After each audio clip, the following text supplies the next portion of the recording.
what do we have? We've got lecture here on we had decision trees this week. We're doing on we had decision trees.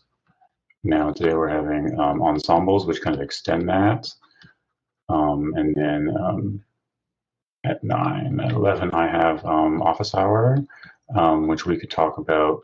I'm thinking it's mostly about the assignment. We might have some little comments about the test, although it's not completely created yet. So assignment would be the more thing to talk about, or just other concepts, any stuff you need to talk about. That'll be 1 hour because I do have some big things in the afternoon. Benjamin, our TA, Benjamin Goto, is doing his PhD defense today at 1 o'clock. So if people have been trying to ask him questions about anything, he might have been busy, but he'll be much less busy and much less stressed after today, hopefully. So it's a big day that way. And then, yeah, and then Wednesday, you guys have assignment 1 due. And then we're also going to have assignment 2 released. We may, because of some of the delays, some of the other tests being a busy week, we may release that on Thursday, the second assignment. But you'll still have lots of time to do it because you have more than just the 2 weeks from before for that one. Yeah, and then we'll move on to that. And like we said, next week is test 1, which covers all the stuff up to today's lecture, basically. So there are a bunch of other videos up on YouTube that have been loaded for like next week's lectures and even some ones in future weeks. I've now reorganized. I don't know if it helps to show that. The YouTube, I've reorganized YouTube for the course a bit now to have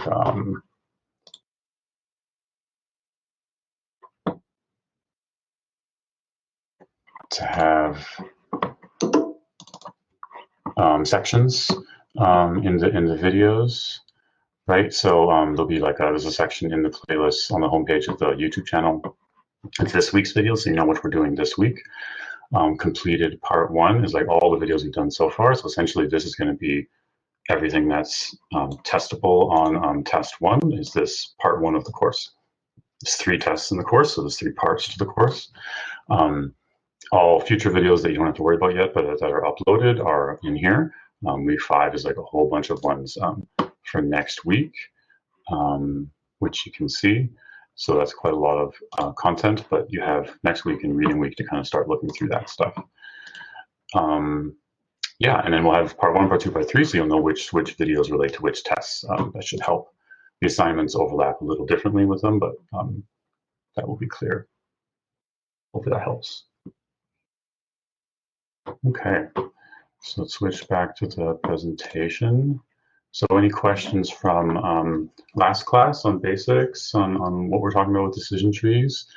Alex has one. Is decision tree basically a hash table? I think no. So to think about what's a hash table. So if we go, if we have, if everybody knows what a hash table is, a hash table is basically a lookup table of indeterminate kind of size in a way, where you've got a bunch of data points. Let's just have them labeled, right? You're going to have a bunch of data points, and they have an amount of output. So I guess we'd have all the features and also our label, right? And so these can have various values, right? Right, and then the label, I don't know, would be some binary there. So if you had a hash table, you're kind of learning how to map some key to some values. So I guess you could, what were you thinking? You could have,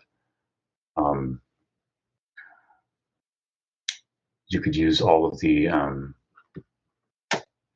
features to tell you what that label is. And so if a bunch of them have the same label, perhaps they'd be in the same bucket in the table. Let's say if we had, say, like 4, sorry, had the same label as 2, then maybe they would end up in the same kind of section of the hash table. So that's not really what it is, right? Because a hash table, you basically just got some way to map directly by storing it in an array or some other function, jump directly to some value. You could use that in its own way, but a decision tree does a split. So we'd say take value on feature 2, and we say feature 2 is less than 2, and feature 2 is greater than or equal to 2, and now we've got all the data points here that are on either side of it, right? So that was 27. This one, let's say, is 1.5. This one is 0.4, right? So then on this side, we'd have it's less than 2, right? So we'd have x3 here, we'd have x4 here, but all the ones that are greater than 2 would be on this side, right? And so you've still got basically a smaller data set only including these data points, and now you create another split point, and that could be on any feature again, right? It could be on F1 and you split again, or it could be on F2 again with a different value. So rather than constructing a table where you map directly doing that way, you basically create a bunch of rules, and then each one of these is a table. So it's a different data structure than a direct mapping. Maybe that helps people. Najibudin asked, do I? Oh, okay. Oh, okay. So somebody has Dropbox issues with assignment. That's good. So if there's anything with that, you definitely should let us know. I'll make sure I go on today or probably tonight and make sure everyone's things are fixed that way. It should work though.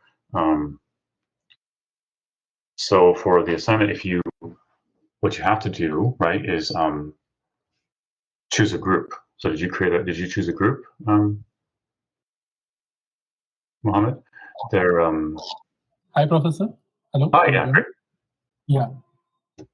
Yeah, no, I am alone. I've done it alone. So sure, but you still have to pick a group on Learn. Okay.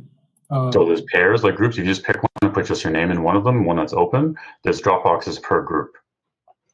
Okay, done. I'll try that out. Great. Okay. Yeah. So everyone has to pick a group on Learn. So you have a Dropbox to put your code in, and create a pair group on what's it called? CrowdMark, so that you can upload your PDF with your report, and that will allow us to have you be able to. Professor? There's a deadline of last night, someone says. Yeah, currently all groups are not available for enrollment. Okay, I'll move that. I think originally I probably said that saying, well, you should have picked it by now, and I guess we didn't make sure everyone had. So, yeah, it's still just on your own. You just have to pick one. I'll get on that. Good. Thanks. Yeah, and so Kaggle is also submission by group, but there's no way to enforce that on Kaggle. So just do it according to the rule. You can create the two of you can create like a group name or something. Use your group number from Learn as your label. Since we're not going to be using the Kaggle for grades this time, it'll give us a bit of a chance to see how this works with pairs, because when I've done Kaggles for assignments before, we always did them individually. But with the size of this course, we thought pairs would make sense. So we'll work that out. But yeah, you should only submit one Kaggle per the parity. So one of you choose to do it and maybe label it in a way that we can figure it out. You can do it on your own. Now, you can do the assignment and everything on your own. You just have to, you still have to pick a group of one, because that's how Dropbox is set up. Right? I created more than enough pairs so that everyone could just do it alone. But you just pick one of the groups and just have just your name in it.